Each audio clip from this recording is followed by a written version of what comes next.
दुनिया भर में इस्लाम के सबसे मुकद्दस महीने रमजान की शुरुआत जल्द होने वाली है। मुसलमानों के लिए ये महीना बेहद अहमियत रखता है। रमजान के चांद का दीदार होने के साथ ही दुआ, नमाज, इबादतों, नेमतों, बरकतों, मगफिरतों का दौर शुरू हो जाता है। कुरान के मुताबिक रमजान में रोजे रखना हर मुसलमान पर वाजिब है। इस पाक महीने में अल्लाह की खूब रहमत बरसती है। मुसलमान सहरी करते हैं, रोजे रखते हैं, इफ्तार करते हैं, तरावी पढ़ते हैं।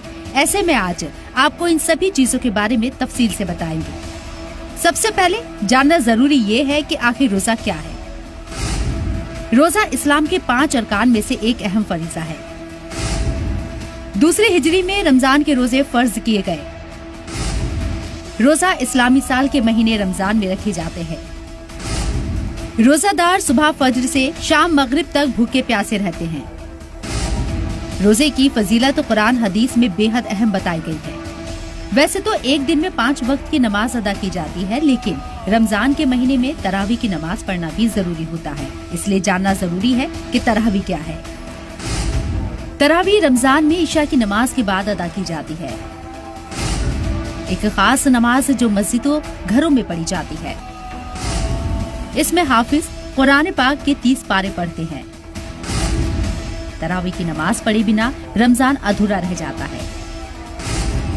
इस्लाम में तरावी की नमाज सुन्नत मुवक्कदा है। अब बात इफ्तार की। इफ्तार का मतलब रोजा खत्म करना या तोड़ने के आते हैं।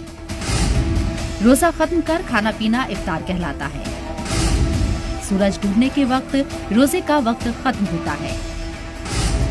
मगरिब की अजान के साथ इफ्तारी की जाती है। वक्त से कब्ल इफ्तार करने पर रोजा टूट जाता है। रमजान में सहरी की भी अपनी अहमियत है। सहरी रोजा रखने के लिए सूरज निकलने से कब्ल खाई जाती है। सहरी सुबह खाने के बाद ही रोजे की शुरुआत होती है। मजहबी रहनुमाओं के मुताबिक ये फर्ज नहीं, सुन्नत है। मतलब सहरी करके रोजा रखने का सवाब मिलता है। सहरी नहीं कर पाने पर भी रोजा रखा जा सकता है। ज़कात क्या है, ये कितना जरूरी है और क्यों निकाला जाता है? तो ये इस्लाम का तीसरा रुकन है। मतलब पाकीज़गी और बढ़ने के हर बालिग पर अपने माल का 2.5% निकाला फर्ज है, जिसे गरीबों, यतीमों और जरूरतमंदों को दिया जाता है। ईद की नमाज से कब्ल ज़कात अदा करना अफजल है। रमजान में ज़कात निकालना ज्यादा बेहतर माना जाता है। आखिर ये भी जानना जरूरी है कि ज़कात और सदका में क्या फर्क है। सदका अल्लाह की